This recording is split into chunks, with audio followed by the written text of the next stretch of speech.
बोले कि उन्होंने पूछा पहले कि आप हिंदू हो क्या, अगर हिंदू हो तो उन्होंने मारा और मुस्लिम को नहीं मारा। ये इंडिया में मैसेज जा रहा है, ऐसा नहीं है। मैं सुबह से कश्मीर में घूम रही हूँ, मैं एक हिंदू हूँ, लेकिन मुस्लिम भाई हमारे कंधों से कंधे मिला के हमारे साथ खड़े हैं और उनको ना हिंदू से खतरा हो रहा है, ना हम लोगों को मुस्लिम से खतरा हो रहा है। तो भाई ने हमें बोला कि एक बार हम हमारी जान दे देंगे, लेकिन आपकी जान को कुछ खतरा नहीं होने।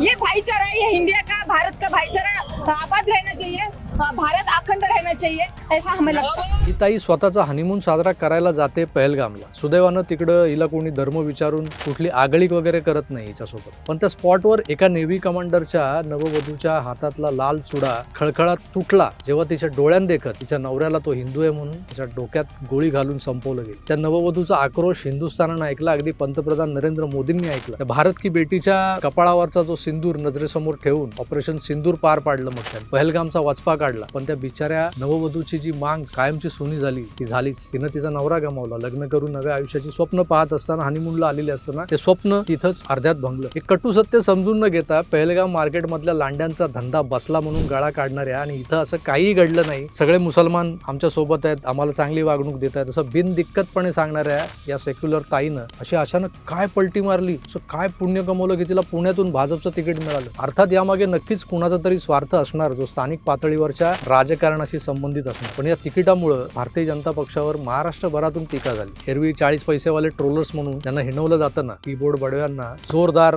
काम मिळालं। जो तुफानी विरोध या लोकांनी सोशल मीडियावर या गोष्टीचा केला, त्या विरोधापुढे पक्षाच्या शीर्षस्थ नेत्यांनाही झुकावं लागलं आणि या पूजा जाधव ताईची उमेदवारी मागे घ्यायला लावली। एका बाजूला हिंदुत्ववादी कार्यकर्त्यांच्या सातत्यपूर्ण कामांवर दुर्लक्ष करत अशा सोशल मीडिया मार्केटवाल्यांना पक्षात घेत त्यांना तिकीट देत आणि हे सगळी जी काही सरबराई सुरू असते हे कोण नेमकं घडवून आणतं हा संशोधनाचा विषय असला तरी या ताईंचे फोटो जे मोठमोठ्या नेत्यांसोबत आहेत ते कोणासोबत आहेत हे दुर्लक्षून चालणार नाही। पण अशा चुका ठळकपणे दाखवून त्यावर ट्रोल्सचा भडीमार करत पक्षाला जागा करण्याचं काम मागच्या 2 दिवसात भाजपच्या IT सेलला मदतगार ठरणाऱ्या असंख्य सोशल मीडियावीरांनी केलेलं आहे। छोट्या छोट्या कार्यकर्त्यांनी ही घोडचूक आपापल्या अकाउंटवरून सामान्य जनतेपर्यंत पोहोचवली, त्यामुळेच जनभावनेचा उद्रेक वरिष्ठांपर्यंत पोहोचला। अगदी PMO पर्यंत हा विषय गेल्याचं काही लोक सांगतात आणि त्यामुळेच ही उमेदवारी तातडीनं मागे घेतली गेली। आणि ही उमेदवारी मागे घेतल्यानंतर काय जी रडारड, गळ्यात गळे घालून जे काही भोकांड पसरणं वगैरे चाललं होतं, असं वाटतं तो कोणतरी गेलं की काय घरात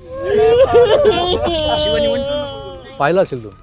असो, तर फेसबुक, ट्विटर आणि इतर माध्यमांवर रोज आभाळाला लाथा हाणणाऱ्यांनी मागच्या 2 दिवसात केलेलं एक चांगलं काम म्हणता येईल।